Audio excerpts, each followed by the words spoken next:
देख के दिलवा मैडम जी, तोह देख के दिलवा मैडम जी लव यू बोले। तोह देख के दिलवा मैडम जी लव यू बोले। बागोरी गुलाबी गाल गजब के मस्तानी बाचाल, बागोरी गुलाबी गाल गजब के मस्तानी बाचाल, चाल पे सारा इंडिया ढोले।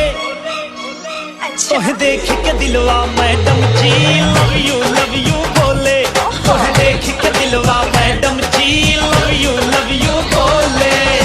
ना बनाते बना इतना, ना बनाते बना इतना, होई बुरा हाल हो बेकार पीछे पड़ल बड़ा, गली नहीं दाल हो बेकार पीछे पड़ल बड़ा, गली नहीं दाल हो बेकार पीछे पड़ल बड़ा।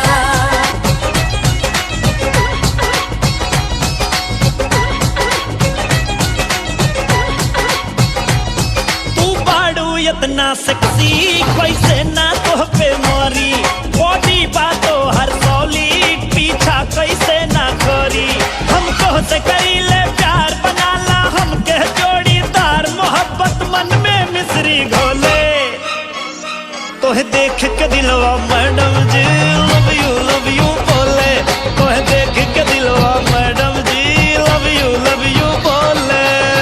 हवे देह पावर हाउस, हवे देह पावर हाउस, बुझ मत काम हो करंट इतना मार दे, निकल जाए दाम हो करंट इतना मार दे, निकल जाए दाम हो करंट इतना मार दे।